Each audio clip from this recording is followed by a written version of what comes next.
I already beat the out of somebody this week, like punch the wall. That's weird. I wanna fight! Ah! You're so pretty. You're so great. Shut the up. If Megan Fox asks, I'm not gay no more. I never said I was gay. I'm giving homosexual tonight. Oh my god. Pooped is the word. Boots is here. For those of you that don't know, Boots is the zebra. Hi. This is Leo Skepi,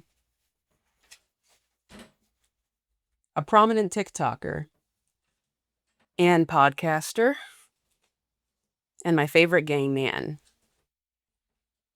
If you would like to skip the intro, then you can go to this timestamp. For those of you who stayed, hello. My name is Mia, and today I'm presenting to you my masterpiece, the Leo Skepi timeline, where I've consolidated everything from his childhood to his time before the internet, his time on the internet, and every single time that he's been canceled.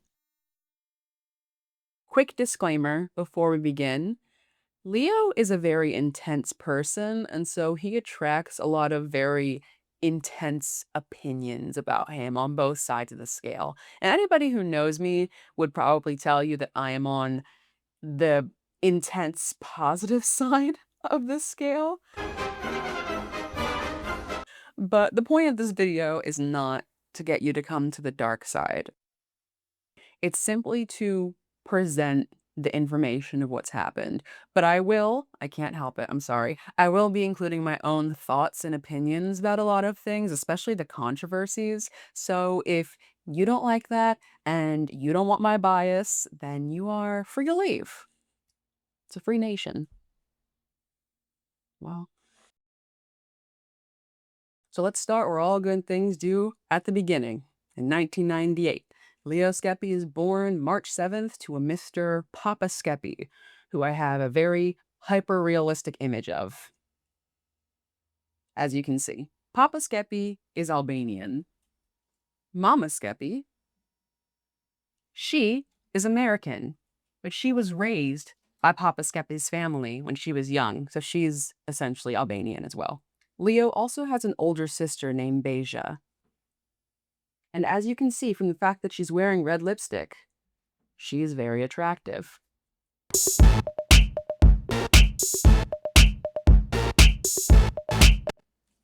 This is the Skepi family at large, and you don't need to know much about them outside the fact that they're Albanian, and Leo does not tell his parents that he's gay for a while.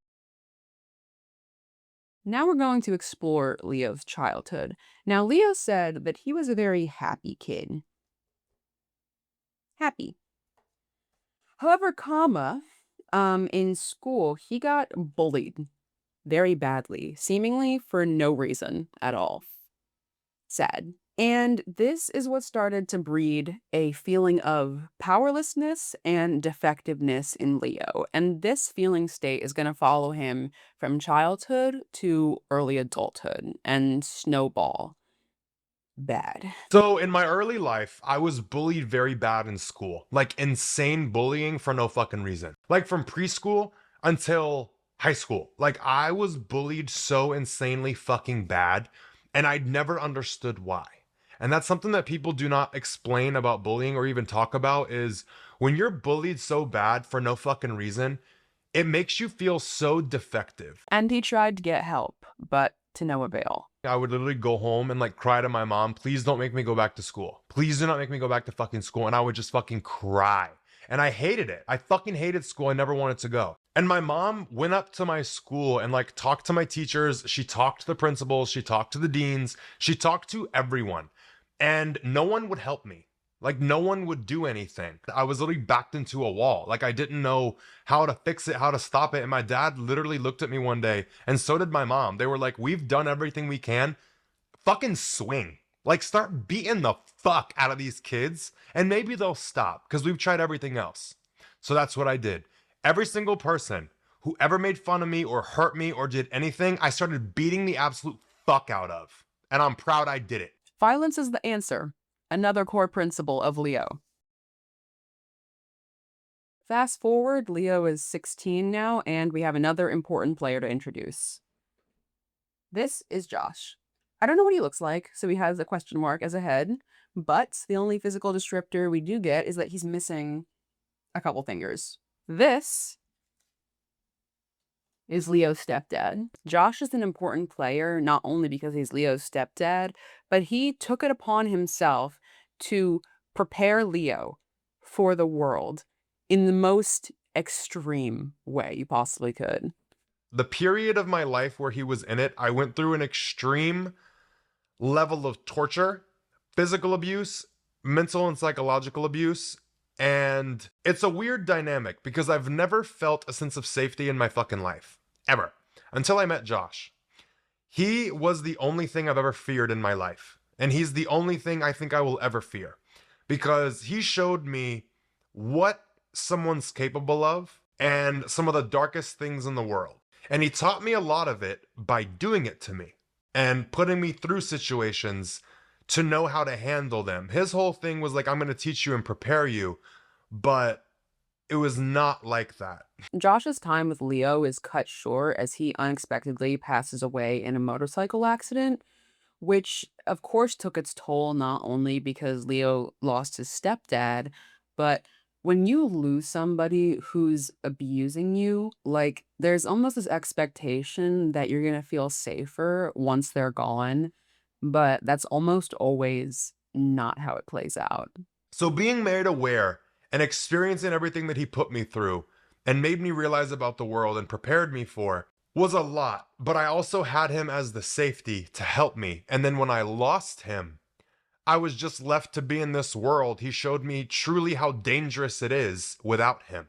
And I was the only one left that could kind of like be there for myself in the ways that he was. But I didn't ever feel as like equipped or like good as him. Like that motherfucker was literally impenetrable. I had seen him get shot, get stabbed, be hit by cars. There was multiple times where he put a gun to my head. So when I say he instilled the fear of life into me, sure as fuck did.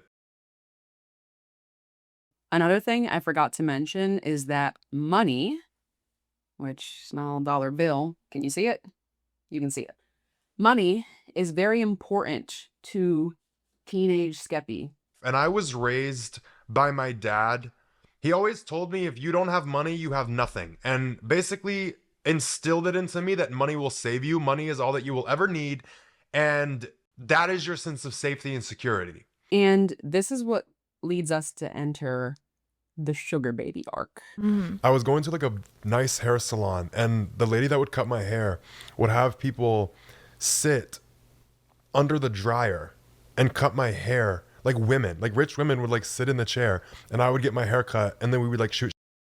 One time there was a girl there, I'm not gonna say her name, but we were like shooting, we got along, and then she like asked for my number before I left. So like we talked, we hung out one time, and then another time she saw me in the chair. I had on a shirt that said like Sugar Mama Wanted, like as a joke. Like I just like had the shirt, I was like, oh, it's funny. And then we ended up hooking up. Was she older? Yes. Okay. Like How much older? 41 Oh, wow. or something. And you were 17? I could never, I'm 43. I could never look at a 17-year-old and be like, like this is not, maybe 22, but I not never 17. looked or acted my age. Like I don't act 25. Yeah. I don't look 25. No, you don't. You do carry yourself very. So we ended up hooking up. And then when I was like going to leave, she handed me $500. Wow. And I was like, what's that for? And she was like, oh, I saw your shirt. And I was like, oh, okay. She's done this before. I was like, fun.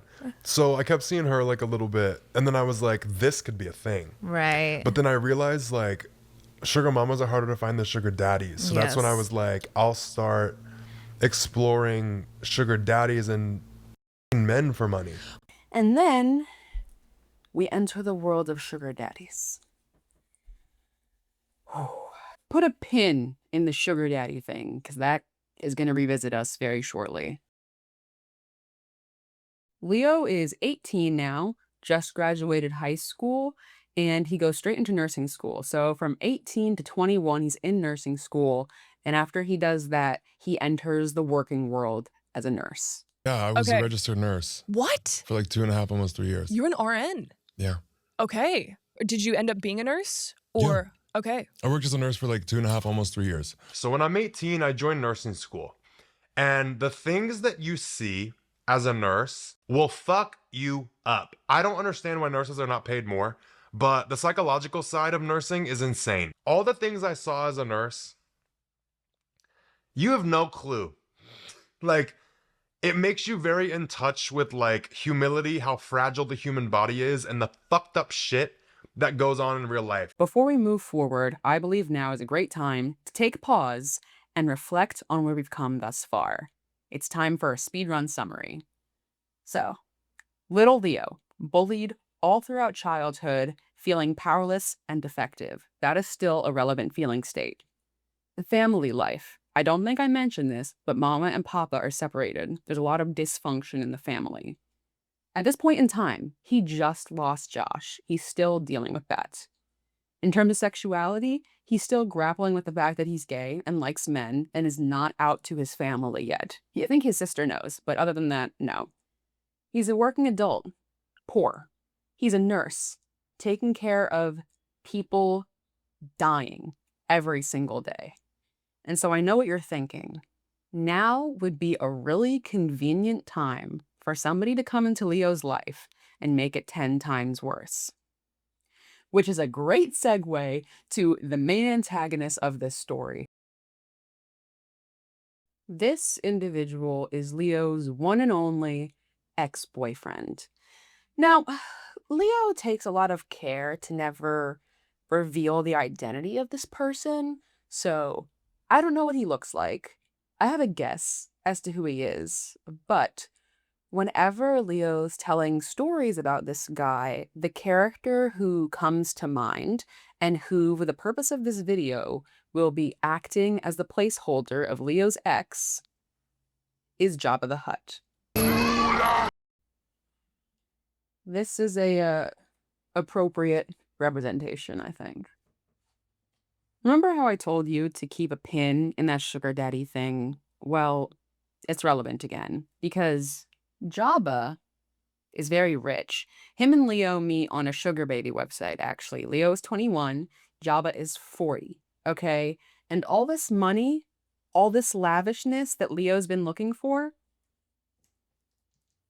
Jabba has it. Leo makes the fatal mistake of actually falling for Jabba. Falling for an ugly older man. A rookie mistake indeed. And he was like, what would you like want to do? Like shopping wise. And I was like, I want a Louis Vuitton backpack. And it was like $3,000. And I was like, I'm getting a Louis Vuitton backpack. I was like, okay, so we'll hang out. And there was no like promise or anything like that. It was just like, hang out, see where it goes. Right. And when I got there and we met, it was like, the money part was enticing. And I knew I was getting a backpack, but feelings quickly arose. Aww. And I was like, this is not a sugar daddy dynamic. This is not a escort dynamic. This Right. is like weird. Right. And when you were we attracted went, to him. yeah, when we went to the mall, his behaviors made him attractive at the time. He wasn't that cute. But like, But anyway, they start dating. And during the week, Leo's still working as a nurse, but on the weekends, he's flying out to Georgia to go be with Jabba. And this starts to raise some eyebrows, specifically from the family. Now, Leo kind of tries to come out to his mom, but he hasn't even like really admitted to himself that he's gay yet. So that goes about as well as you would imagine it to. and I really f***ed up the way that I came out to her because I was too ego driven, like I said, to own up to I have feelings for guys because I thought that would make me be disgusting. And like, that's the worst thing you can be is gay. So I was like, I want to be able to like be honest about what I'm doing, but not have to take on the shame and the embarrassment. So I was like, yeah, I'm just for money though. And my mom was like, okay, that I'm not all right with. And the day that we had the conversation, I misread it. I thought she was not okay with me being gay. She was not okay with me just guy for money. She's like, Right. you don't need to be doing this to him. Like if he's over here thinking you actually like him and you're just him for money, that's not fair. Right. I was in a full-on relationship with this person. It was not that. Right. I just But you couldn't take the couldn't. ego hit. I was like, Right. I'd rather say I'm for money so I can live the best of both worlds. I can be in my relationship and my family doesn't think less of me. So Mama and Leo do repair their relationship later, but as of now, they're not talking. Okay, and Leo is living in Georgia to be with Jabba, and the relationship is not great. Leo doesn't go into super gritty detail about what actually happened in the relationship, but he just says this. And every single thing you can imagine could go wrong in a relationship went wrong. Everything you could do to someone, he did to me. And anything that just popped into your head, yes. Actually, there is one thing I can remember that he said. And so throughout the relationship, Jabba had HIV and didn't tell Leo. Not just lying by omission. He was directly asked about it and lied and just didn't tell him. So, on top of that, even though Leo was living such a lavish lifestyle being with Jabba, he very quickly realized that it really wasn't all it was cracked up to be. When I finally touched the level of money that I was always taught would save me, and I never felt more empty and scared in my fucking life, I did not know what to do because this thing, money, was supposed to save me. It was supposed to be the answer. It was supposed to make everything okay. And then when I got it, my whole belief system around life flipped. So after 10 tumultuous months, they break up. This is where it gets really bad. Jabba has now decided to make it his life mission to destroy Leo. So let's go over some of the really cute little things that he did. Jabba allegedly submitted fake claims to the Florida Board of Nursing to try and get Leo fired. And he also sent Leo's nudes to the Florida Board of Nursing. The Florida Board of Nursing has to investigate any claims that are made. Like, they have to see if it's true or not, you know? It's not that you're like guilty or you're innocent. It's like this claim, okay, we need to assess it. So they launched a full investigation on me for 6 months to figure out if these claims were true or not, and my license was on the line the entire time. But your license doesn't go inactive just because someone submits a claim. So I was still able to work as a nurse, but this person started calling the company that I worked for and was harassing the fuck out of them, was making all these false claims with them, was threatening to sue them because they still employed me. He was trying to get me fired. He was doing the most fucked up shit you can imagine, but he also sent pictures of me, nude photos that I had sent to him when we were in a relationship. He sent my fucking nudes to my boss and to every email in my office of my company I worked for. And he was trying to say that I was taking nudes while at work and sending them to him and I need to be fired for it. And he caused so much headache with the company that I worked for that they didn't fire me, but they asked me to go inactive, which means like not work. So it's not that you're fired, you're still an employee, but I'm not an active employee. You just go inactive. So I wasn't working while the investigation was going on and to get this motherfucker to stop because he was fucking with the company, not just me.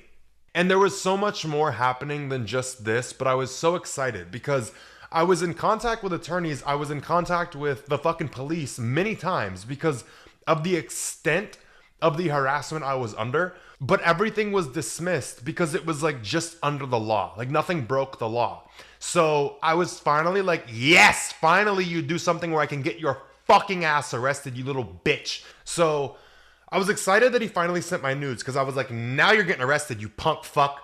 Nope. And I tried to put in a fucking report. And the cops basically said that the way that he sent my nudes was out of concern that I had violated some shit in my company. So it's different if he just sent my nudes to someone like his friend or something, but he sent them to my company, sent them to everyone in it, but because it was showing concern, it's not illegal. So this motherfucker, again, was just under the law. Because of this, Leo has to go inactive and is no longer working as a nurse.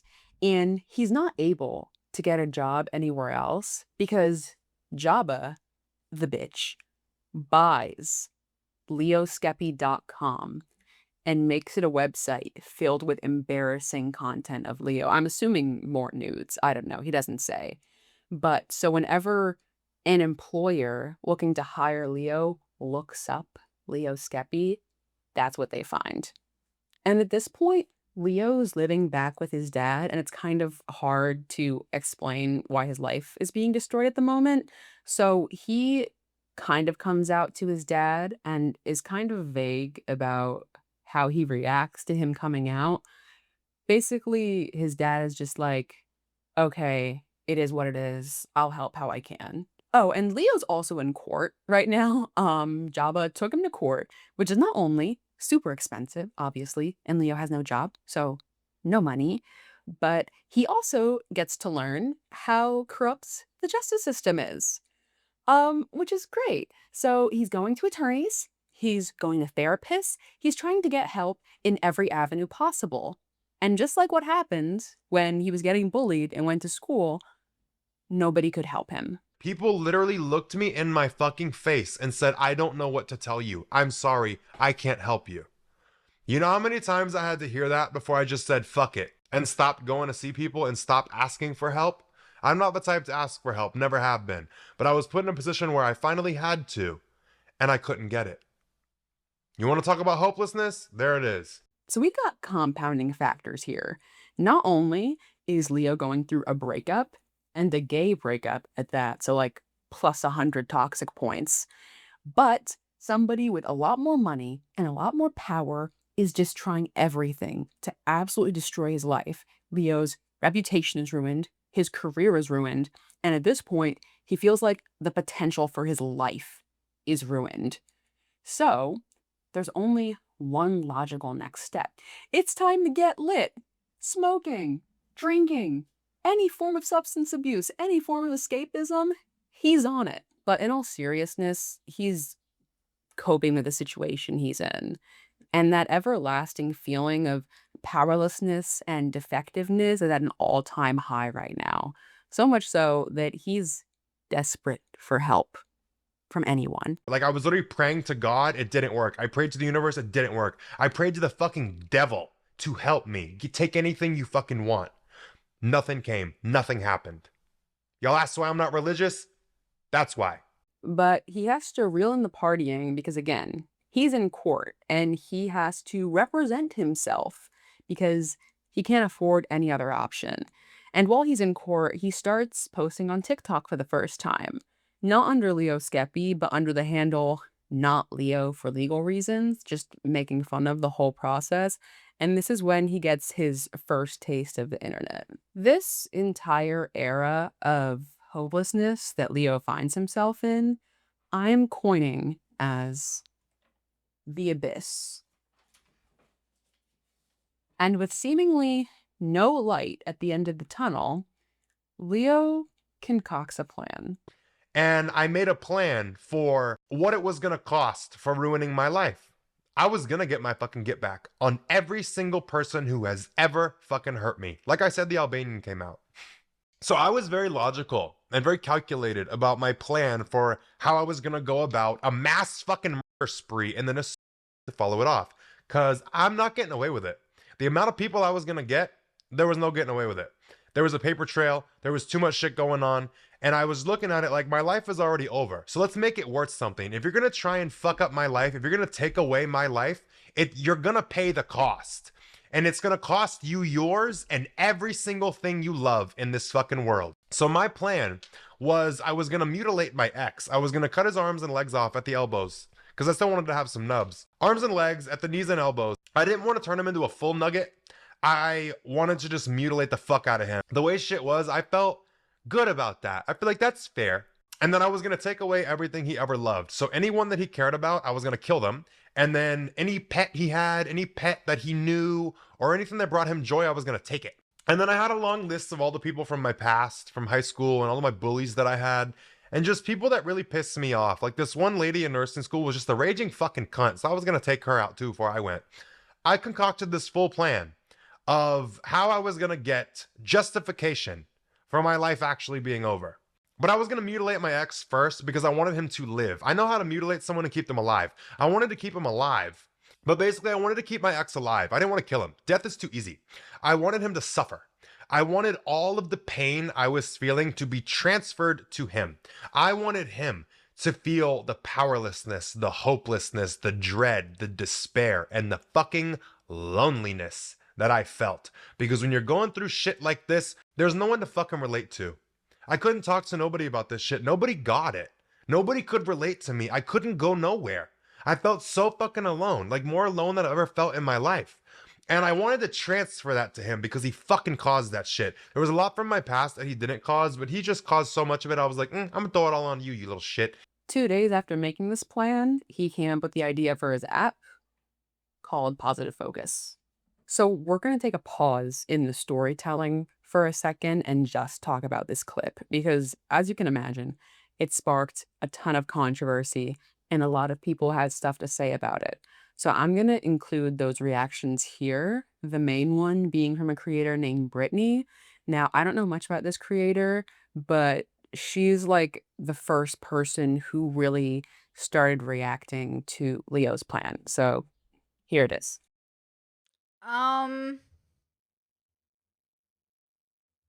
Okay, like no offense.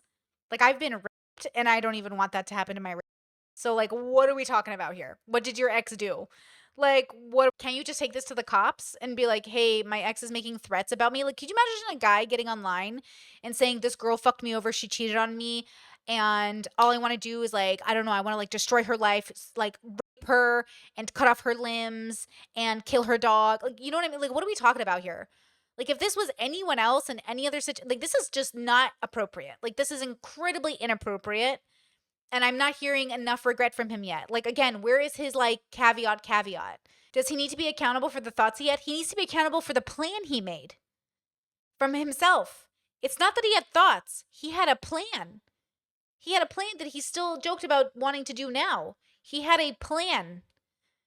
It's not that he had thoughts. We all have thoughts. He had a plan. Like, don't be killing people's dogs. And why are you having this thought? Like, I hear no remorse. I hear just defensiveness. I want to hear remorse. I can't believe I had those thoughts. This is how low I was. Because right now, I don't feel any empathy or sympathy. Like, part of me is like, you deserve everything that's ever happened to you. Because, like, the way you're handling it is making me not interested in sympathy or empathy. But if he was like, and maybe he'll get there, if he was like, bro, it killed me so bad that I was thinking about hurting dogs, bro. I was thinking about hurting innocent people. I want to hear that. So, like, let's hope that he gets there. He's 25, so let's give him some leeway to figure it out. It's a big deal, don't get me wrong. But I don't wish the worst thing possible on people who've hurt me. I wish they would recognize that they did something really, really horrible and they should feel as guilty as they should feel about that. But I don't actually want to I don't want to become the thing I hate in the world. And I hate murderers. So, like, I ain't about to murder. And my Albanian came out. I'm a spiteful fuck. I am one of the biggest hearts and one of the most caring people. I will do anything for you. But if you hurt me or you cross me, I will do anything to you. I'm one of the most mean. Okay. So these are the kinds of people that I actually, huge red flag, right? For me, I understand the idea of it, right? But like huge red flag. I think oh my God, Raiders, thank you for the heart emojis. I see you. I think like this is really important to know where you are in your life. And if you're one of those people that are like, if you hurt me, I'm going to fuck you over. Like that's just trauma speaking. That's like a self-defense move. And I want to get to the point where, you know, we're like, okay, I know you hurt me, but like, I'm going to let it go. So like, I hate it and I think it's wrong, but like, whatever. Because again, the whole, you know what I mean? I'm the biggest heart. Like I'm the biggest, it's like, yeah, it's like meaningless though, right? Because again, I want to see growth in terms of like I'm going to let it go. So again, like no hate, 25, figuring it out. We get it. I think this is a good defense mechanism. I think for where he's at in his life, this can make sense. But obviously, you know, this is the red flag in it, right? This is the whole, you know, I would like stab a bitch if they betrayed me. It's like, bro, just move on, you know? He has so much pain inside, and I respect that it's his own, but there's a toxicity in this and that, and I think he's somewhat aware of its toxicity. Yeah, he seems kind of aware of the toxicity maybe, you know? Yeah, he's not at the point of letting go. I agree, Jules. He's not at the point of letting go, so that's totally fine. We get it. Sir, shit happens to people every day. You're acting like they unalived your entire family and you're like seeking revenge like the Punisher. This is not the situation at hand. He could have been a narcissistic, crazy fuck who genuinely wanted to be out there to ruin your life, and nobody deserves this. Like, am I missing something? Well, I mean, and speaking of narcissism, I'm obviously not diagnosing, and I'm not even saying he has narcissistic personality disorder, but the narcissistic tendencies coming out here where it's like, he has had it worse than everyone. Yeah, nobody gets it. Yeah. I want to respond to Brittany in particular because a lot of what she said I don't think was that outlandish at all. And this growth and reflection that she wants to see from Leo, we actually see naturally happen as time passes. But there's one point in particular that I really don't like that she made, and I want to talk about it. When she says that what Leo was saying, she wouldn't even want to happen to her. I don't like it all when people try to make that argument because if you're somebody who was a victim and you wish the worst on your abuser, or you're somebody who was a victim and you forgive your abuser, both reactions are valid and make sense. And most people get to this point naturally as time passes. But even if you never do, even if you never forgive the person who did bad things to you, it doesn't make you like a worse person. Do you know what I mean? Like you're not a better person. You're not the expert on victimhood just because you forgive your abusers. And I just think, of course, what happened to her is awful, but the fact that she even brings it up is not relevant. In terms of my thoughts about this clip, I personally would never put this kind of thing on the internet. Like, these are the kinds of things that I think you keep in your inner circle. You know what I mean? But, like, at the same time, I could see the argument that his story wouldn't have hit the same if he didn't include all those gory details. Because the point of the video that clip is from is to show you where he started and how low of a point he was at, and then where he is now. So one could argue that it was necessary to illustrate exactly how low of a point he was at. So I don't know. That's neither here nor there. But I will say, I actually am not that taken aback by the content of what he actually said. I'm getting canceled. This is it. The actual plan he had, when you're operating from a point of hopelessness, I can totally see and understand how he got pushed to the point that he did and how he came up with that plan in the first place. Like, a lot of the people who saw the clip of what he said and their first reaction was, oh my God, I can't believe you said that. It's like, you clearly could also be pushed off the ledge by the fact that you're having such an extreme reaction to this. So, I, again, don't condone, obviously, what he said, but I definitely understand how he got there.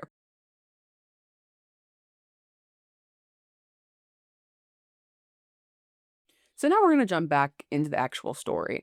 Again, he has this plan, and in between when he's actually going to carry it out, he's still developing his app, right? And in the meantime, he's trying different things to try and get Jabba to leave him alone, and they work. All of the torment stopped.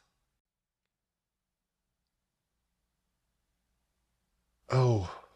And reliving like this feeling state is a lot because like I was so ready to go and like execute on my plan because of what I was going through, and everything stopped and I didn't know what the fuck to do.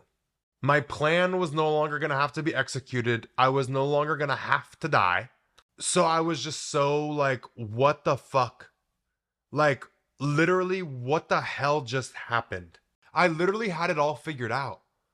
I got the relief from having to think about life and think about a future and deal with all this bullshit. I just got to like live for a minute And I got used to living so careless with my life and not throwing any caution to the wind and just doing whatever the fuck I wanted because I was in so much pain I didn't care and I knew it was going to end. And for everything to just stop, like physically that was going on with my life, it was like all the damage. It's literally like a fucking war zone. It's like you've been at war. Your whole city is destroyed. And you finally kill the last person on the opposing team. It's like you've just been fighting for years. Everything about your life is ruined. You're covered in all these fucking wounds. Everything's like fucked up. And the war's over. But with all this suffering that he's experienced, Leo has the answer to everything that he ever needed. And if he had to go through the situation again, he wouldn't have suffered like he did before because of everything he's learned. So he felt conflicted because little Leo, under all that, he wanted to share everything he learned because it could still help people, even if he felt like his life was a wreck. But the other side of him was like, well, nobody ever helped me when I was suffering. And so the best revenge of all would be to have the answer to everything and die with it. Everything that I had been through gave me all of the answers I needed to end my suffering. And if I was back in a position like I was before, I know exactly how to handle it. I wouldn't suffer like I did before. Like I know the true ways out of shit and the ways to deal with yourself and deal with situations. And all the answers I looked for that I couldn't find, I now had. I would feel so guilty to have died with all of this inside of me. Like even if I was too far gone and too far damaged, I did know a lot of ways to help. And I did have a lot of shit to share. But this overwhelming guilt of like dying with all the things I found inside of me without like sharing it or giving it to someone else really fucked with me. I literally was like, even if I'm too far damaged, I can help a lot of people. And then my pissed off side came out. My little hurt side was like, you know what? Fuck that. What do I get out of sharing that shit? Who fucking helped me when I was suffering? Who? Nobody. So why the fuck would I give y'all the answers to it? I was literally so mad. And I was like, you know what feels actually better now? Is to fucking die with all this shit trapped inside of me and everybody else can fucking suffer. The way that I did and no one helped me, enjoy, bitch. Enjoy. So, still being on the fence of what he wants to do, he goes to this pier in Pensacola, Florida, in the middle of the night that leads out to the middle of the ocean and jumps off of it. I literally was like, I couldn't come to a fucking decision in my head of what to do. So I just got up on the fucking ledge of the pier and jumped. When I fucking hit that water, I literally was like, what the fuck did you just do? I was literally in the pitch dark middle of the fucking ocean, getting jerked around by waves like a bitch. It was not calm that night. I don't know why. But I'm over here just like literally like I'm not swimming, but I'm like doing enough to keep my head above water. And I'm thinking to myself, like, what the fuck did you just do? And I literally was like, okay, if you want to die, swim out. Let your body get exhaustion and drown. You're not getting an easy, peaceful way to die. If you want to die, it's going to hurt because I really want to see how bad you want it. Now, Leo, if you fucking swim out there and die, so be it. Or you can swim your ass to the shore. But if you swim to the shore, you're going to honor the little part of you that wants to share everything. And after some deliberation, he decided to commit to life and swim to the shore. And that is how the podcast Aware and Aggravated was born. We're out of the abyss and on the internet. In November of 2021, Leo posts his very first episode of Aware and Aggravated, Social Media is Cancer. And from 2021 through 2022, he's posting pretty consistently, but really hits it off with his episode, Lack of Discipline Makes You Ugly, in 2023, which has 2.6 million views as of today. And by March of 2023, Aware and Aggravated was #1 in educational podcasts and #2 across all categories. Now it's going to get juicy. We're going to touch on every criticism, every time he's been canceled. I'm going to tell you what happened, and then I'm going to give you my thoughts.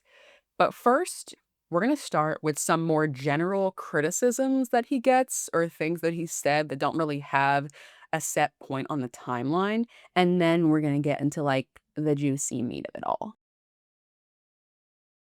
The first criticism is that Leo is really into fashion, but he wears all black and wears the same thing over and over again. And people make fun of that.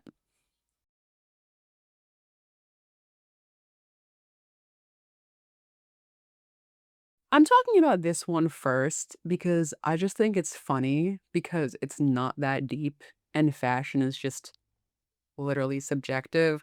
He also has a clothing brand called Leo Skepi Collection. So make of that what you will.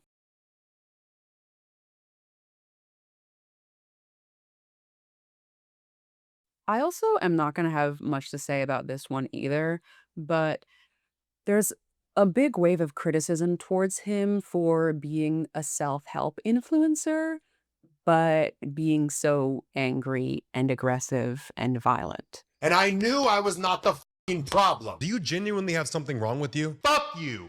Personally and individually, I'm gonna come get you myself. This point is also just terribly subjective. Like, you could make the same argument for David Goggins and that he's trying to be self-help, but he's too aggressive and too intense and too angry when people love him. I think it's just a matter of what kind of motivation or advice you respond to. Like, if you don't respond well to being yelled at and being like, hey, you fucked this the fuck up, fix it, and you need a more civil approach, then just don't consume those creators. Like, why am I even talking about this? I feel like this is so obvious. But yes, he's very intense, very aggressive, and some people work well with that.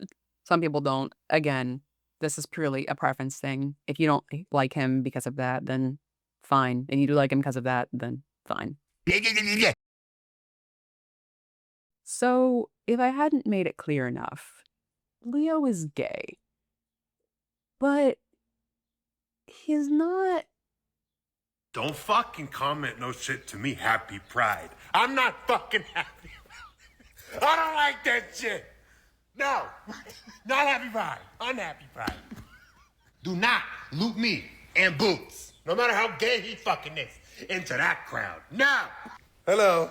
There's a couple people I would just want to put in their fucking place before I go to work this morning. It's Pride Month. There's a lot of people I've been seeing online just talking a bunch of stupid shit. So, one, fitness community. A lot of y'all fuck each other. Don't make me start screenshotting DMs. Watch that mouth. That's the thing I really can't stand is people who grift and pretend to be one thing online and then secretly be doing shit behind closed doors. A lot of people do it for money. And that is something that makes my ass clench. That irritates the fuck out of my soul. People have said I'm a grifter in the past. No, I just call out certain shit that I don't agree with. Like last year when I made that video about pride, don't associate me with that shit. I'm not saying that I'm embarrassed of being gay. There's nothing embarrassing or wrong about being gay, in my opinion. When you start getting over sexual with it, saying pride's kid friendly, and then you doing a lot of adult graphic shit around that parade, that I don't agree with. I don't agree with in any fucking instance. So when I call out certain things with pride in the gay community, that's my fucking business. Okay, so I want to hit this from a couple of angles because I was reading his comments and a lot of people were saying like, hey, like pride isn't just about parades and rainbows. Like, look at how far we've come from persecution. People in other countries still can't be openly gay or LGBTQ. And like, look at how far we come and look how we're able to celebrate the rights we do have now.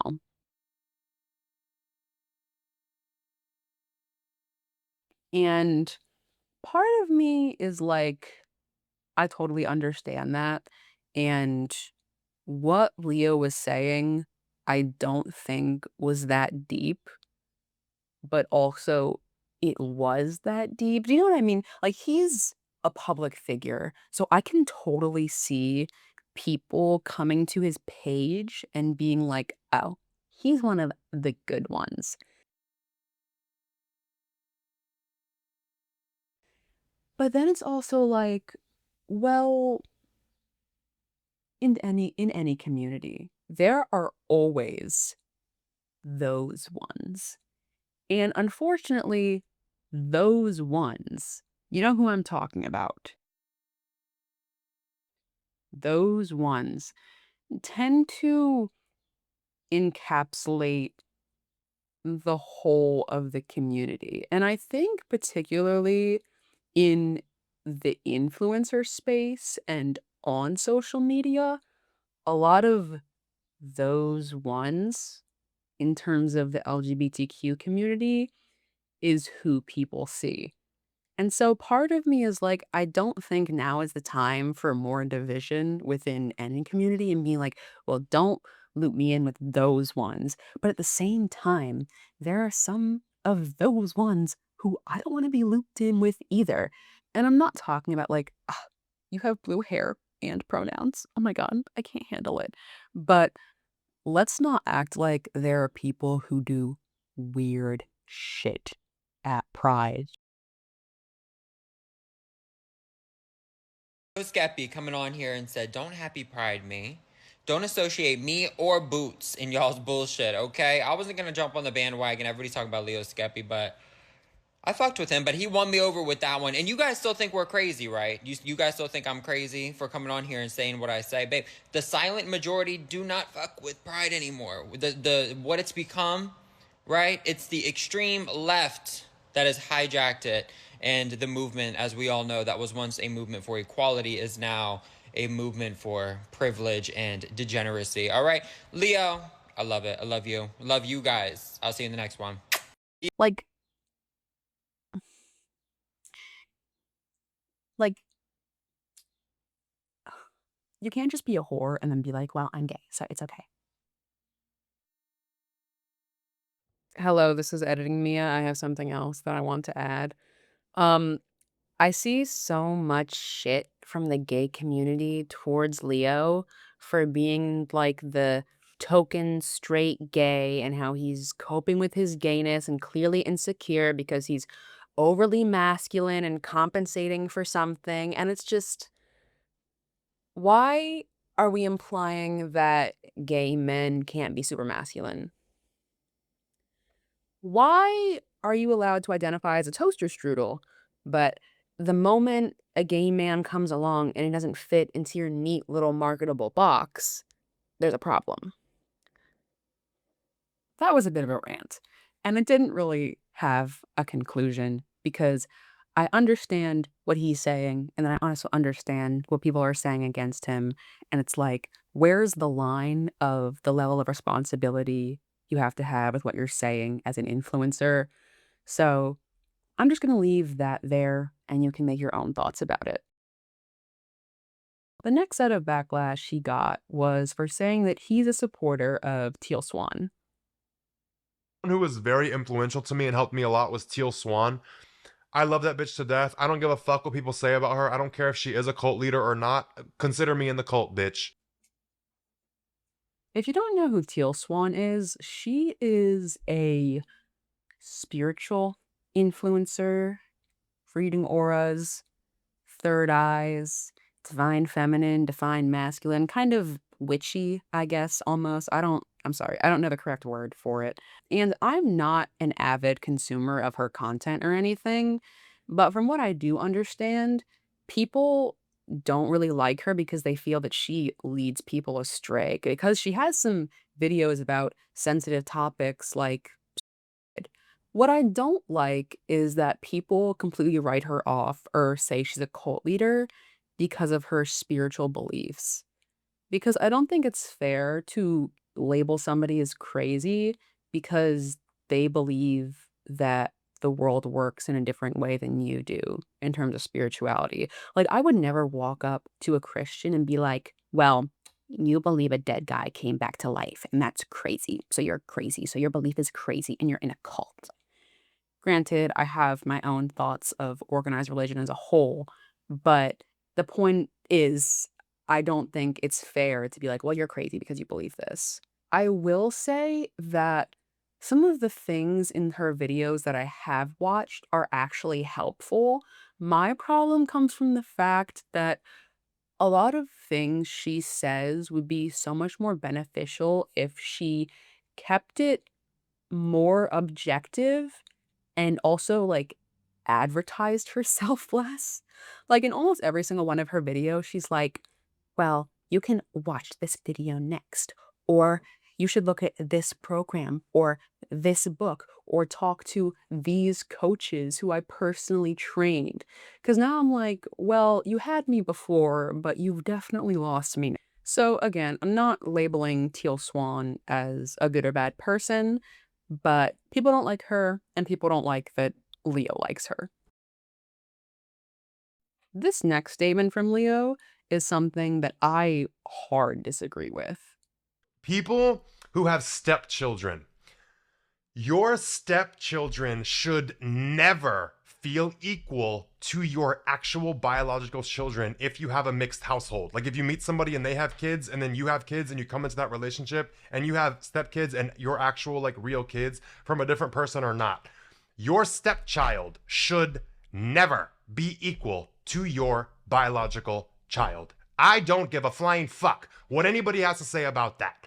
Your actual child, like the kid that you gave birth to, should never question if this other kid is equally as important or more important than them. Absolutely not. It should be unfair. It should feel unfair. You can treat them the same and do things that don't make it seem so obvious, but at the end of the day, your child should always know you love them more and you will stand on that and you have their back and they're always your priority. Like I understand for the family dynamic to like work, but there needs to be a little bit of unfairness. There needs to be a little bit of things being off balance. Your child is not the same as your stepchild. And your child, you owe them that loyalty, in my opinion, to never let someone else that's not actually yours compete with that. It should be very clear that your priority is your child. If there's ever a situation where they're two both hanging off a bridge and you have to pick one, it should be very clear. There should be no hesitation in your child. You would pick them over the stepkid. And I am going to mention the adoptive child thing because people are going to try and think, there's an exception, there's a technicality. Nope.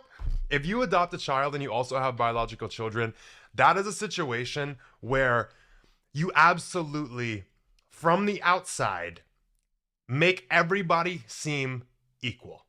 100% I agree with that. Like, you make the adoptive kid feel like your actual kid. But on the fucking back end, behind everybody's back, you be having conversations with your actual child that they are the most important. And that's who you love, okay? Like, you need to make sure your biological child has that place of priority. They fucking came from you. They're a part of you. Don't ever let them question that bond with you and that connection. Please do not. Like, I'm speaking so harshly because I know how bad this hurts. Like, just trust and believe. Like, with the adoptive kid, make everything seem equal. Make everything seem fine. But have your kid on the back end like, hey, Tommy Jean, whatever the hell you name your kid. Like Billy Joe, Billy. This is how we all actually want them to feel included, but you're my child. I don't super disagree with what he said about stepchildren versus biological children. But when he starts talking about adoptive versus biological children, that is where I don't agree at all. I'm going to draw a little picture to illustrate my point. So, if you're dating someone, okay, two people dating, and they just so happen to have a kid, and you just so happen to have a kid. Well, now, each kid has a respective parent to go to. Respective parent, okay? And of course, you're going to be nice to your stepchildren and take care of your stepchildren, and you're still going to operate as a family. But this kid knows they have this parent, this kid knows they have this parent. always. However, if you're in the foster system, the first thing you learn is that your adoptive parents didn't want you for whatever reason. And then your adoptive family chooses to make you part of their family, but they still choose their biological child over you. So really, you don't have anyone. And for a parent, for you to get up, choose to adopt all the responsibilities of being a parent and bring a child into your family who's already been rejected by the world just to pick your biological kid over them is just so insane to me. Because at that point, it's like, why would you even adopt the child in the first place? Why not have more kids if you're able? And if you're not able, why bring in a kid who you're just gonna love less? And I know he didn't really say, like, oh, which kid you love more. But if you know for a fact you're gonna choose your biological kid over your adopted kid, you know which one you love more. And I just think it's different when you're dating somebody and then you sign up for being a step parent versus you are choosing to bring a child into your family and then not having them on the same playing field. I don't know if that made sense exactly, but I just disagree with this point. We're not done with the controversies, but now we're going to be moving on to looking at them in chronological order. And before we do, I just want to say that from 2024 to 2025, Leo is using cocaine. And he's using it essentially to cope with life. And in February of 2025, he quits cold turkey, has some cravings for it, has some relapses with it. I'm really not going to talk about this at all, not because I think it's unimportant, but just because it's happening in the background of a lot of different stuff and kind of sporadically comes in and out of his life. So just keep in mind in the back of your head from 2024, 2025, Leo is using cocaine. Now, this is where I've really got some things to say. April of 2024 is the start of the Fatphobic controversy. A creator named Fanita posts this video. The reason your plus size clothing isn't selling is because your clothes are ugly as fuck. Y'all take the ugliest fabric known to man and make that shit a goddamn blouse. Nobody wants to wear that ugly ass shower curtain you call a shirt. And I'm being dead the fuck serious. Just because a girl got a little bit of meat on her don't mean she want to wear that shit either. And y'all do this shit on purpose so then y'all can use it as an excuse. Well, our plus size clothes don't really sell. I don't really know what the problem is. Yeah, because it's fucking hideous, bitch.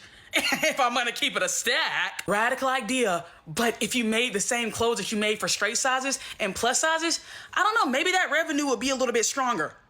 Maybe somebody will be willing to purchase and put their motherfucking card down, but nobody wants to wear a fucking leopard print blouse at the fresh age of 21. I'm sorry.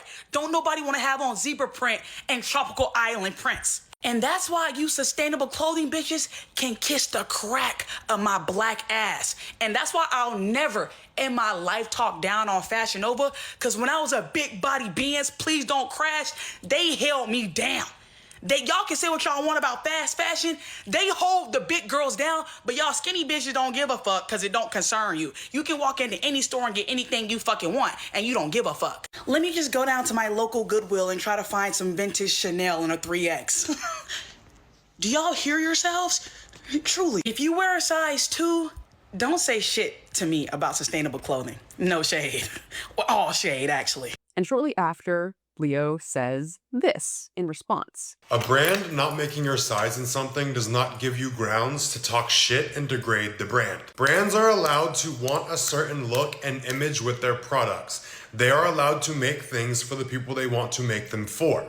I've been seeing too many people talking shit recently, and it's pissing me off. People are allowed to have preferences, and brands are allowed to create an image with what they want and have a specific type of person wear what they have. Not everybody needs to be catered to by everything and everyone.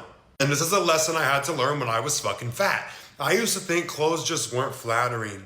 No, babe, the body wasn't fucking flattering. But a lot of brands don't make my size and a lot of shit still. And if a piece of clothing is not flattering on you, it doesn't mean the item or product is not flattering or is not good. It's not made for you. I'm a size 16 shoe. A lot of brands don't make my size. Do I waste my time and lend my energy and focus to what I don't want and what I can't have and attacking brands for not making my fucking size? No. Every single human being is very powerful. You have to be careful with where you put your attention and your focus. For you to stick your attention and your energy on what doesn't work for you, what is not made for you, and what brands don't want you to wear their fucking shit, you're never gonna have mental space to think and look for and discover brands that are made for you. You can't keep focusing on what you don't want and find what you do want. Get your fucking attention off of the shit that's not for you and the things you don't like. I'm never gonna find my size in shoes that I like if all I'm doing is sitting here crying how most brands only go to a 13. Fuck them. I'm gonna go buy the shoes that go to my size. But key point here, if my focus is nothing but stuck on the brands that don't make my size, I'm gonna feel nothing but frustrated, irritated, singled out, and pissed off. That's a waste of your energy. Being a human being is a very valuable experience and it's a very precious thing. Don't waste your fucking time on the shit that's not for you. Don't let useless nonsense irritate you. I know social media has a big fucking mental illness of its own with contributing to people lacking perspective of what really fucking matters. Clothes not being in every single person's size is very, very minute and a very minuscule thing compared to what else is going on in the world. Maybe go the fuck outside and go experience some real contrast and see what other people are really dealing with and living with, and you might be a little more appreciative of your situation and the fact that you can go find other shit that does fit you. Brands are allowed to do what they want. I'm not saying they're right or wrong for discriminating. They're gonna do it. You bitching about it is gonna do nothing but ruin your emotional state and your mental state. That's what I wanna protect you from. I gotta be a little harsh with you because I love you.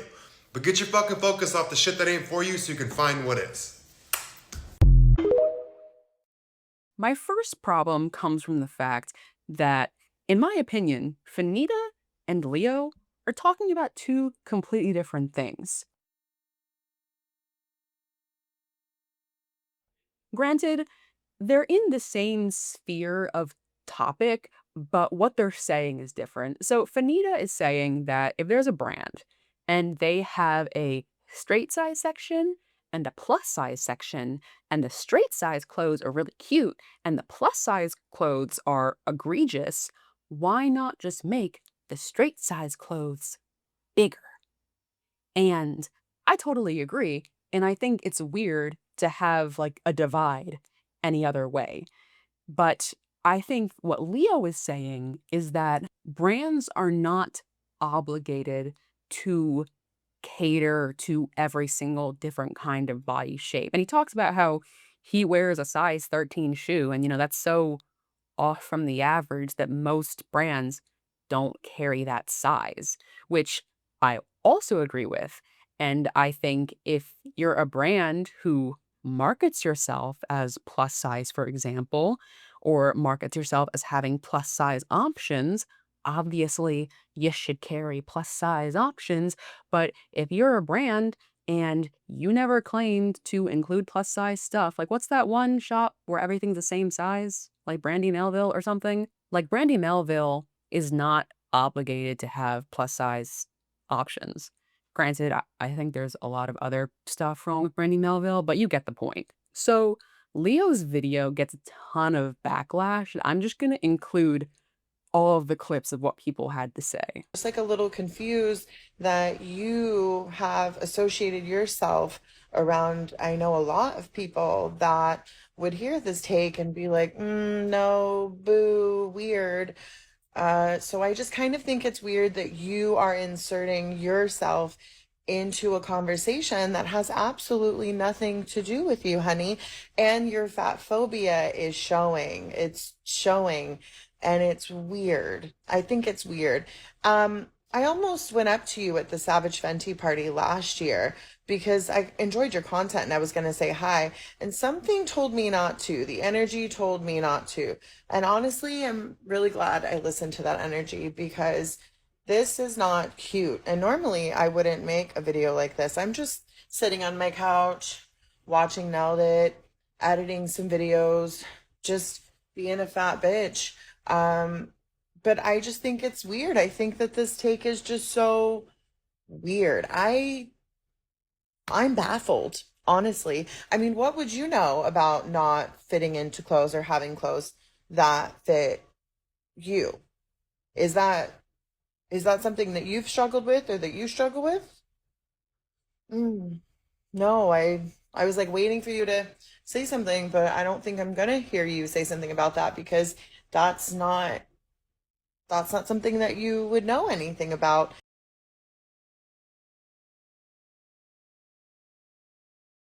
And as someone that has modeled and been on runways and worked for designers, I can tell you that they do want us in their clothes, the ones that have worked with us.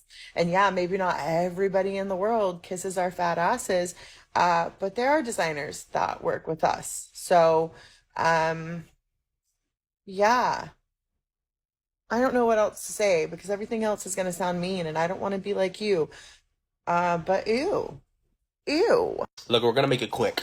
No one is exempt from fat phobia, period. Not even fat people. I'm a big bitch myself, and I sometimes have fat phobic tendencies. For Leo Skepi to have once been obese and now is skinny, it's understandable as to why he is fat phobic. Because being fat, whether it was before you or now, fucks up your mindset because socially, by standards, you're treated like shit. And this happens in all walks of life. If you were once racist and now you're not racist, you can still be racist.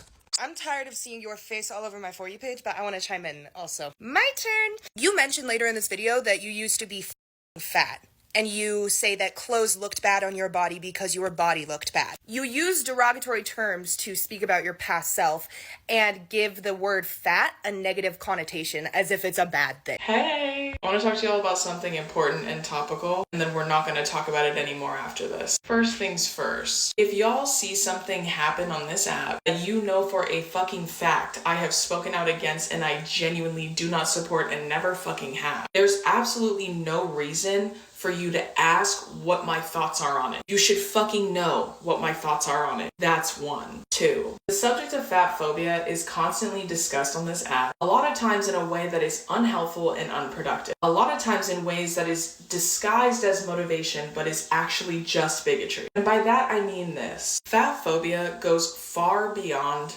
insults. It goes far beyond jokes about people being whales, cows, whatever the fuck you want to call fat people. And I've been called it all. Believe me, you bitch. The amount of fat phobia I've experienced online in the last 2-3 years would fucking shock you, bitch. In fact, it would traumatize most of you. In the same way that misogyny isn't just jokes about women making sandwiches, fat phobia is not just jokes about weight. It goes so far deeper than that. Fat phobia is literally ingrained in every part of our culture, our government, our healthcare system, etc. People literally fucking die because of fat phobia in the medical industry. So when people get on this fucking app and act like fat phobia is just hurt feelings, it's fucking ignorant and it's disrespectful for many fucking reasons. So if you yourself think that you're not fat phobic because at one point you were overweight, first of all, that's not the same thing as being fat. It's really important that you know the difference because people who are overweight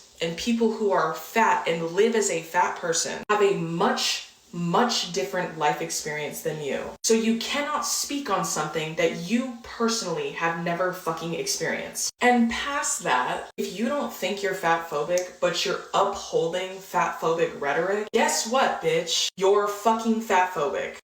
Sorry, don't know how else to break that to you, but 1 + 1 = 2. And last, stop blaming women of color for things that white people do on their fucking own. They did that with their own brain and their own thoughts. Believe it or not, when we spend time with people in real life, they don't always show us shit like that, okay? Sometimes we find out when the rest of you do, and then we move accordingly. That's it. Love you. Bye.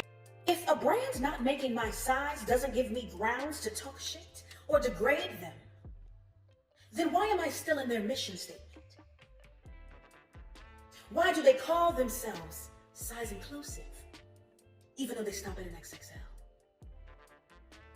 Why do they say they make clothes for everybody, even though they stop at a size 20? Why do they say that they empower all women when they stop at an XL? Do riddle me that. And I think this whole conversation is about audacity.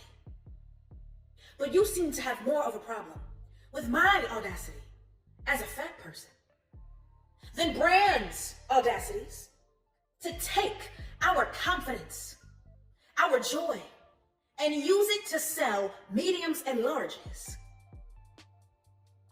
And you think that I need to be a medium or a large before I deserve to feel fashionable, to feel confident. This is all about audacity. And there is no issue when it comes to other conversations of inclusion, but plus size clothing is where you're drawing a line. And that's very telling. But do let me tell you, and tell everybody else, that I will continue to let brands know that if you're going to include me in the mission statement, you will also include me in the size chart. That he lies about a lot of things. He says a lot of stories and a lot of things. And Lily and I kind of came to the conclusion that his overweight pictures that he shared, like him being plus size and him saying like, I was fat and this and that, he allegedly was never fat. I was trying to find before and after pictures. There's 2 that popped up and I was like. And after all of that, he quickly responds with this apology video. All right, to hit this properly, the ego is checked at the door. I got some shit to own up to. I deleted the video because it does the opposite of what I want to do. It made a lot of people feel unsafe with me, and that's the last thing that I want. So this is not gonna be a sappy apology video and be manipulative to try and win anybody over. This all made me realize the time in my life when I was overweight actually does trigger the fuck out of me. And it's not the body and the way that I looked that triggered me. It's the painful mindset I was stuck in that I do not want to be reminded of. My whole childhood and early adulthood, I felt very trapped and powerless in a body and a mind that I hated. It wasn't my physical appearance, I thought it was. It was really feeling like I had no control over my life and what that perception did to me. And now whenever I feel powerless, I say jarring shit to myself to snap me out of an old mentality and look for empowerment. But me sharing that in the fucked up way that I did was to help a lot of you, and it ended up hurting a lot more of you instead because you feel like I judge you for the way that you look. It also made a lot of people feel like I was judging them for wanting to feel included. That's not what I stand for at all. I never want anyone to feel uncomfortable or unsafe around me, ever. But the way that I said things in that video made a lot of you feel disempowered and criticized instead of feeling like I was looking out for you. And that's always my actual intent, and that don't sit right with me. So the video's gone. But not finding my size in things is something I deal with daily. I'm 6'7" and a size 16 shoe. Clothes are a pain in the ass. Shoes, rarely ever find. Bags, the strap rarely long enough. It doesn't fit over my body. But that's a situation for me that makes me feel very powerless is when my size is not made. And like I said, I say triggering shit to myself to look for the control I do have when I'm looking at things that make me feel disempowered. And when a brand doesn't make my size, I look at it like saying, fuck them, versus giving them my attention and begging them to include me or bullying them to include me. It's 2024. These brands know that people come in all shapes, sizes, and colors. They're aware. They're choosing not to make certain things. Either it's a financial decision or it's an attempt to actually exclude you. But my personal relationship to that is feeling disempowered and not giving any of my attention to it. But not everybody has my same relationship to this scenario or the same relationship to feeling powerless. And I don't like that my shit made a lot of people feel hurt. That's my thing to deal with. Everybody is allowed to freely speak their mind. Shouldn't have said that because I was doing it in that video. But the thing I should have communicated better was I find my power in absence. So I'm not gonna give attention to the brands who don't cater to me. I'm gonna go find the brands and focus on the ones that do, or make my own stuff when I can. With all this being said, my aversion to powerlessness and my own relationship to it, and my poor communication of that, made a lot of you think that I have an aversion to you because of the way that you look. And I wanna make sure everyone knows that is 100% not true. I actually do wanna say thank you to everyone who voiced their opinion and told me how hurt you were by this, because it really made me reflect. When people say I'm hurt, that's my wake up call of like, you did something, because that's never my intent. So instead of sitting here and saying I'm sorry, because those are just words and they don't do anything for anybody, I'm gonna give you my word that I'm gonna continue to do any work necessary to make sure that you always know and feel that I'm looking out for you and I'm here to protect you. This apology video and a lot of the subsequent episodes of Aware and Aggravated are in what I'm coining the muted era, where a lot of what Leo is saying is being influenced by publicists, and he's not exactly adhering to who he really is at this point. And I'm going to include some clips of what he was saying before the muted era and what he was saying while he was in it. I literally am one of the most cutthroat people there is. Like, when you do something to me or something happens and it's your turn to like lay in the bed that you made, I'm gonna make you lay in it. I'm not giving you no mercy. I don't believe in mercy and forgiveness. I don't believe in none of that shit. You're gonna get what you dished out. I'm probably gonna give it to you like 3 times worse. And I'm very about an eye for an eye. I'm very about fairness. And I'm very about getting my get back, bitch. But I'm gonna teach you how to manipulate the motherfuckers and hurt the motherfuckers that hurt you. I got you. So one of my favorite ways that I've found to get revenge on people that have hurt me is by weaponizing myself. And what I mean by that is revoking all access to me or having me in your life in any way. But like these people that comment hate on social media, sometimes I clap back. Most of the time, I don't. They're ugly, stupid, or have zero personality and nobody wants to fucking watch them. Being yourself is not offensive, and it's not an attack on people. If people are offended by you expressing yourself and being who you are, so fucking be it. Am I gonna sit here and make myself small and not be who I am because other people can't handle it? You got me fucked up. I'll die before that happens. I don't even fully say everything I think and feel because of cancel culture. You can't say certain things because one thing you say people don't like, your whole life can be ruined over it. They just tried to cancel me like a month ago over a bunch of horse shit. But you have to look at, how does it make you look to defend yourself? Are you defending yourself, or are you just trying to deplatform someone and expose someone? Because there are people who are going to look at you just like a liar. You just got to play the game. But with that being said, let's jump into the first thing that I've stopped doing, and it's criticizing people. I know, that's a big one. And who would have thought? That's a big kind of like shadow behind why you feel like you criticize people all the time if you do, because I was very much like that. I was very much sassy fuck. I was very much criticizing everything, everybody. Okay, this next thing that I've stopped doing is looking for revenge and attacking people and lashing out. I've had a whole new mindset shift around it, and I'm not qualified to dish out consequences. Okay, the next thing that I stopped doing is physically hurting people and attacking people. I haven't done this in a while, but my whole perspective around violence, over, done. I used to very much promote it and be for it. And I was very all feisty, mad, loved to fuck somebody's shit up. I loved it. And this is something I never thought I would ever see different. I really never thought I would get to a place where I wouldn't find joy out of popping somebody in their mouth. But when someone I care about does something now, I do not abandon them. I know that they have good intentions. I know they have a good heart, and I make sure that they know that I see that.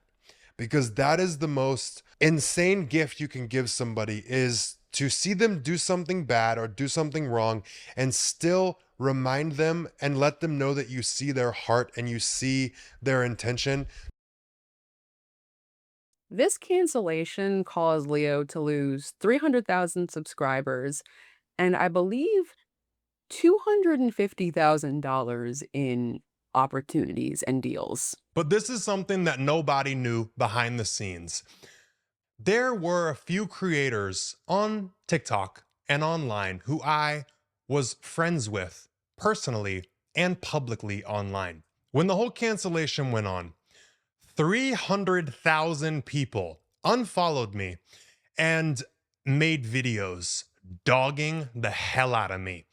I lost $250,000 worth of opportunities because of that whole cancellation. And people who didn't know me wanted to chime in. People who misread the entire thing chimed in. My intention's never to hurt nobody. And if my intention is to hurt somebody, I'll sit here and say it. My intention with all that was never to hurt anybody. And I see where certain things were taken out of context, but at the end of the day, what I said wasn't that fucking bad. I think it was pretty fucking clear. But I digress. Allow me, if you will, to rant. I hate this apology video. I hate it so much. It's just like so clearly not what he really thinks. And it's just icky. I don't like it. I also don't at all like the body positivity movement. And when I say body positivity, I mean what it is now, which is fat acceptance, and not what it started off as. So for the purpose of this rant, I'm going to be using body positivity and fat acceptance and fat positivity interchangeably. You know what I'm talking about. But that community is so hypocritical and so delusional, to be honest. I feel like now in 2026, most people have common sense and can recognize the insanity of what the fat positivity movement says and recognize that we have an obesity crisis in America. But at that time, in 2024, when Leo was getting canceled, if you were anything except radically body positive, canceled immediately. Canceled. No brands want to work with you. Nobody wants to associate with you. You're a bad person all around. The body positivity movement is so hypocritical. And just walk with me for a second, right? You say it doesn't matter how you look, but I'm fat and I am sexy. And if you are not attracted to me, you are fat phobic because you should like how I look. And how you look isn't tied to your worth. But I'm fat and you should find me attractive so I'm worthy and so I can be loved. Here's a crazy statement. It's okay to be ugly. It's okay for your body to be ugly. It's okay for your body to look weird and misshapen and unattractive, and it's okay for people to be unattracted to it. And that's not a moral failure. Nobody thinks being fat is a moral failure except for the people in the fat positivity movement. And you're still worthy of love. You're still respected as a person, but you're just ugly. And that's okay.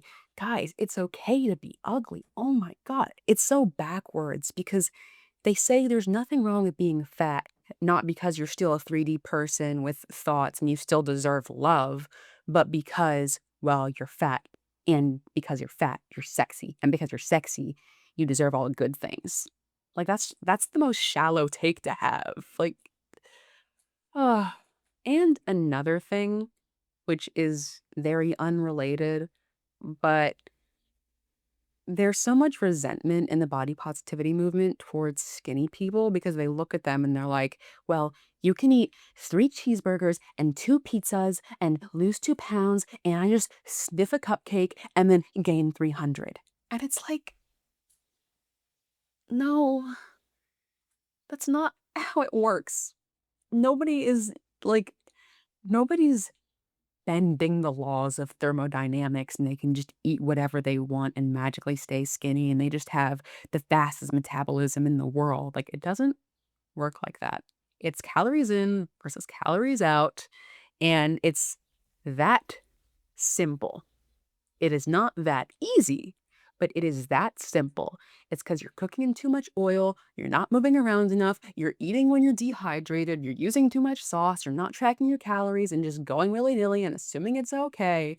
It's literally science. It's literally numbers. It's not because there's anything morally wrong with you. It's not because you have a slow metabolism. It's not because you have PCOS. It's not because you're depressed. It's not because you're on birth control. They are all factors. They are all pressure. They are all things that make it harder, but the formula is still the same. If you're bigger, it's because you're eating too much, and that doesn't mean there's something wrong with you. Okay? Okay. Are we all in agreement? You can't respond, so I guess we're gonna move on now. So, during the muted era, Leo gets in a car accident. And I didn't draw a car. Hold on. He gets into a car accident and almost dies. Me and my mom were in the car and I was driving. We hydroplaned, going like 70 miles an hour, and lost full control of the car. I know how to handle a car. There was no getting a grip on nothing. There was absolutely nothing I could do. I'm just glad I was driving and not my mom. But when we were going into the trees, when we hit the trees, my wheel was turned. We were going diagonally and we were in mud. There was no stopping the car. So when we were headed toward the trees, I saw them coming. I knew there was nothing I could fucking do. And I was like, if there's trees sticking out or branches or something, they'll go through my face. Like, there's no stopping the car. There's most likely something that's gonna kill me. So I threw my arm over my mom because she was in the passenger seat. And I just closed my eyes and said, fuck, boom. And we hit the trees. All the airbags went off. It was a whole fiasco. The EMTs had to cut my mom out of the car with a chainsaw. Very, very traumatic thing. And I got a lot of perspective about what really matters in this life. And my whole thing is I accepted that I was going to die in that moment. And when I opened my eyes and I didn't, I was so angry about not defending myself. And after almost dying, he decided that it was time to take the muzzle off. And he started telling people what he really thought. Let's just jump into this. I want to go through my regrets, everything that I instantly regretted not doing with my life and not being while I was alive when I accepted that I was going to die and then didn't. The first thing is living passively. There's been a big shift in me in the past year of everything that I've been posting online. I was censored in a way, and this is my heads up, muzzles off. If you're a sensitive little dandelion, get fucked, go away. This is not going to be the channel for you. If this is your first time seeing me, I'm big on the truth. And I prioritize the truth over people's feelings. So that's how I live. That's what I like. That's what I prefer. So that's how I live. And if you don't like that kind of advice and you don't like that kind of content, don't consume mine. You're in control of what you're consuming. If something pisses you off and you don't like it, don't watch it. That's checkpoint number one with my little list that I have is living passively. And the reason that I brought up being censored, old Leo, old me, who truly don't give a fuck, is so back, it's insane. The muzzle's off. Nobody's telling me what I can and can't talk about again. Eat shit. But with this whole censor thing that I was kind of under, I was trying so hard to get myself to believe the things that I was saying and trying to like spiritually ascend and be like, I see these things different. I'm like this, I'm like that, because I wasn't allowed to talk about it. And I don't like to be fake. So whatever I say is what I believe and am living. Back when I got canceled earlier this year for a bunch of horse shit, I had to pretend like I cared. I had a publicist, I had a team of people who were like, Leo, no, you have to handle it this way. I chose to no longer be under anyone's thumb, but my own. Getting in that car wreck and almost dying last night gave me a lot of fucking perspective, and I'm done being silenced. I don't give a fuck no more. All that fat phobia shit that went the fuck on, let me address it how I've wanted to, where I couldn't because everybody told me not to. Fuck PR and fuck all this business shit. Let's talk for real. I have never in my life treated someone poorly because of their fucking skin color or their weight. That's one thing I don't play about. I'm not for that shit. If I treat somebody bad, it's because I don't like their fucking character. And that's one thing no one is ever gonna do to me again, is make a claim about my character and say I'm this and say I'm that and get away with it. I'll correct you every fucking time. Yeah, I've said shit that's insensitive. I didn't understand there was a whole fucking language about fat phobia, and to say, oh, I wanna lose weight is considered fat phobic. Take that in for 2 seconds. Not everybody speaks this fucking TikTok language. I haven't said anything or done anything that is in line with that again. The growth has been in front of your eyes, but apparently y'all need it pointed the fuck out. I truly feel bad for the people that I hurt without realizing certain shit that I was saying. My actions have proven that I've educated myself and changed it. So let me make it very, very, very clear. I have no issues with nobody's weight. I've never made fun of somebody because of their fucking weight. And the people who knew me personally on this goddamn app who came out and went with this whole narrative, oh, we found out when you did, that reveals I never once made them feel uncomfortable for fucking shit. I defended these fucking people and I have loved everyone fucking fairly. I realized last night when I almost had my life taken from me, I'm the only person ever gonna defend me. I'm the only person who is ever gonna stand up for my fucking character, and that's one thing you can never question with me. We're in January of 2025 now, which is the time of the LA fires, and Leo makes this statement. This is for everybody in LA. If you survived the fire, congrats. This is round 2. This is threat number 2. Threat number 1 was the fire. It's slowing down. Great. Do not relax. There's no time for fucking tears yet. No crying, no nothing. This is game time, because human beings are the apex predator. People are aware. Cops, nobody's responding to crimes right now. Everything is going to be covered and overlooked by this whole fire that's happening.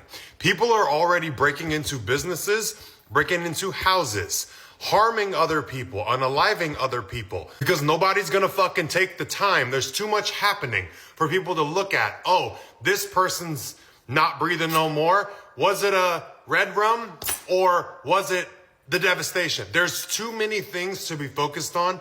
All crime, no one's there to help you right now.